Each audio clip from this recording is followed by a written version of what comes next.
northern Germany, a vast open plain. If the Warsaw Pact countries did attack, they would try the easy way first, with fast-moving armoured columns pouring across the open countryside. But such open country makes for perfect killing areas, and will be defended in depth by several battle groups. Sooner or later, the enemy would be forced to come at us through the broad tracts of woodland and thick forest that sprawl across the whole area. Here the terrain can be made to work against an aggressor, and in favour of determined defenders, forward combat teams prepared to fight a shoot-and-scoot war against the enemy. Friendly forces.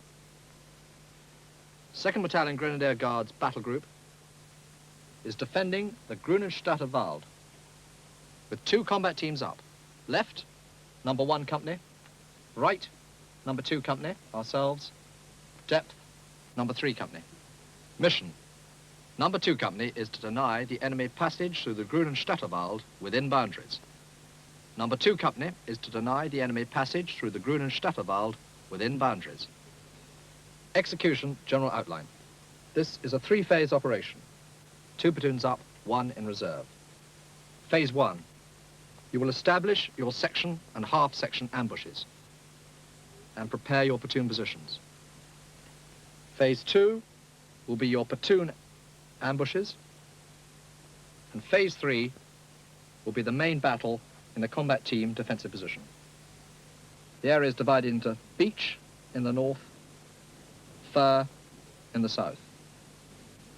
And please all note this one exit to the wood, astride which the main combat team position will be. 5 platoon, you will be in the firs, ambushing dog, cow, and cat. Yep. 6 platoon, you will be in the beach, ambushing Apollo, Saturn, and Jupiter.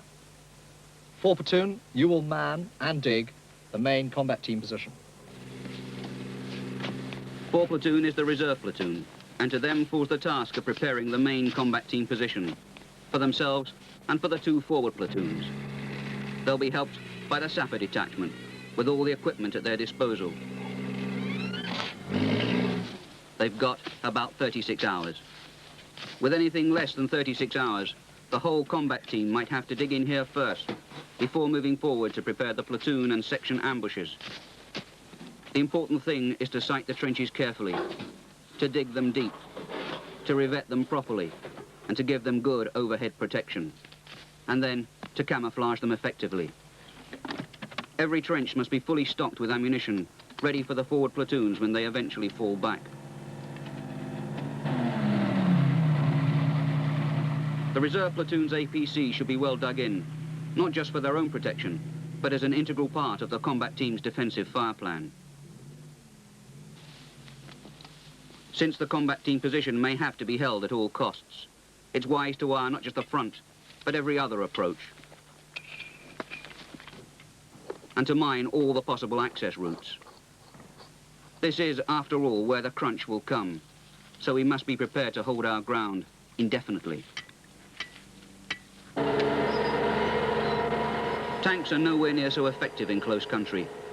The trees limit their range and their mobility.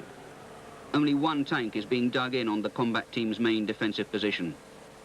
That's because there's only 1 good tank chute available. The rest of the troop and the Milan detachment can be held in reserve, covering the rear of the wood in case enemy armour tries to outflank or even bypass the main combat team position.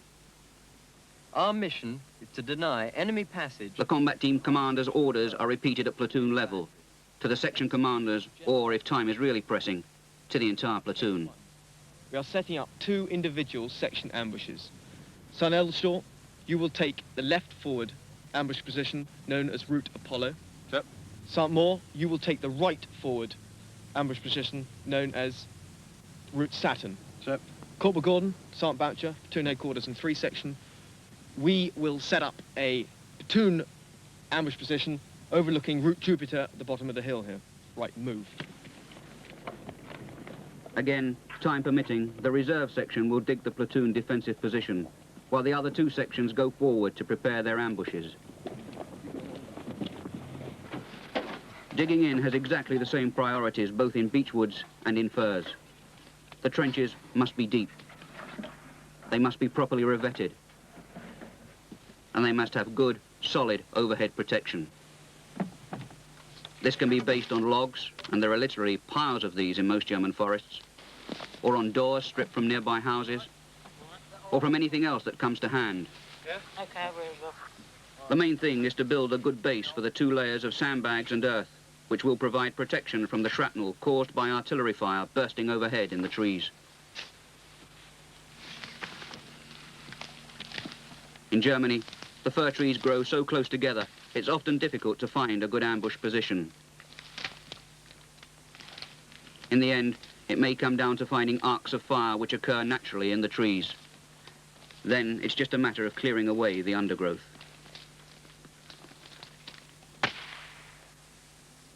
In beechwoods, clearing a field of fire may mean using the assault pioneers to provide a little heavier demolition.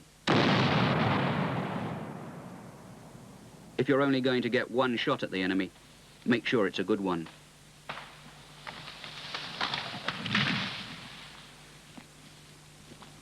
In heavily wooded areas, radio is rarely 100% reliable.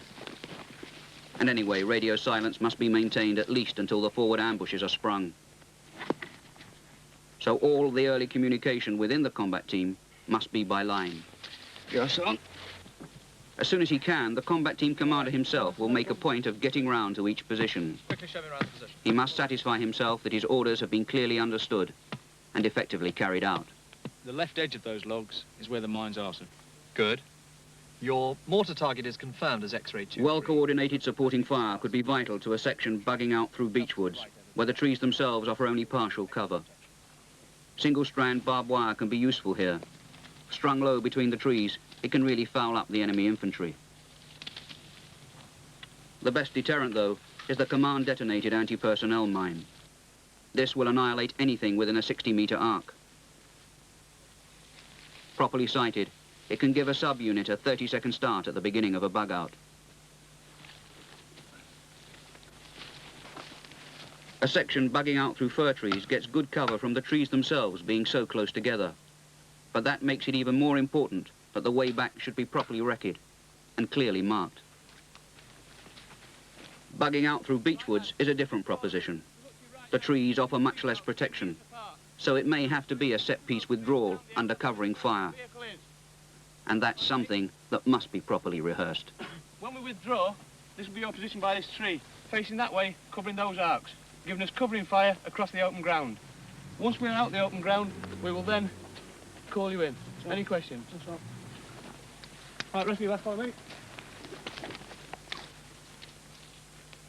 The main enemy threat is along that ride from right to left. Finally, every section and every man in that section must know how their ambush is to be sprung.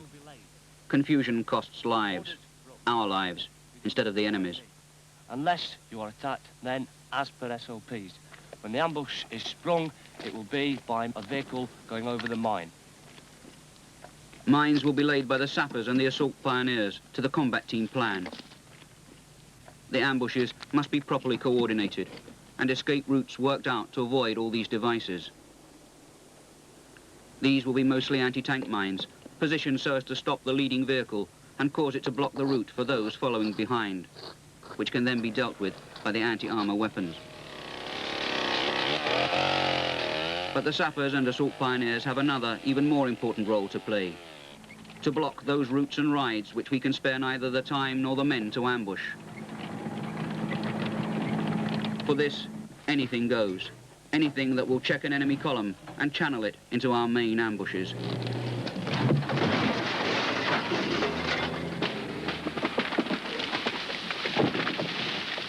But there's more to successful route denial than just blocking the route.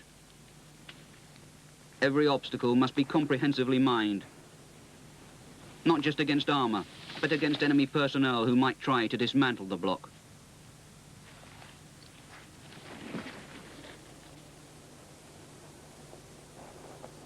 In front of the combat team's area, well forward of the tree line, are the forward observation posts, the combat team's eyes. These forward OPs have a direct line back to combat team headquarters. They must be well sighted, incredibly well camouflaged, and manned by experienced observers. Probably the FOO himself in one post and the MFC here in the other. First contact with the enemy has been made by our close recce units, well forward of our defensive line. Flying you two, this is Tango 61 Alpha. Moving back now through your location with Tango 61 Bravo, over. It's been barely 36 hours since we moved into position, and it's been a bit of a sweat getting everything done in time. It always is. Hello, 2, this is 2-2, online. Ambush is set on rides. Cow, cat, and dog. All positions ready. Over. So now, everything is ready. All we have to do is wait.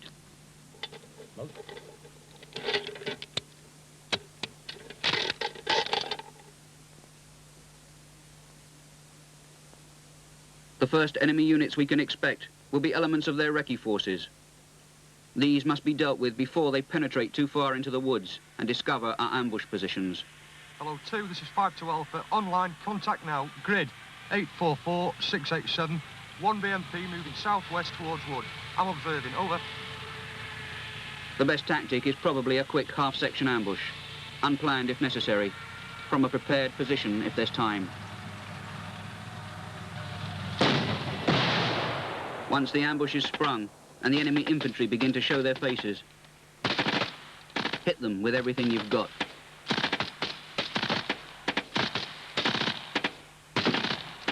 And then get the hell out of it.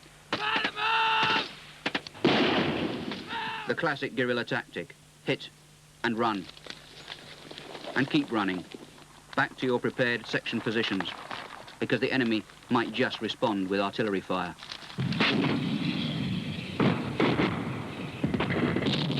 Apart from the sheer noise of the barrage, there'll be a lot of shrapnel and splinters flying around, especially from airburst. That's why we pay so much attention to good overhead protection. Otherwise, the main effect of artillery fire tends to be to create even more obstacles to the enemy's own progress.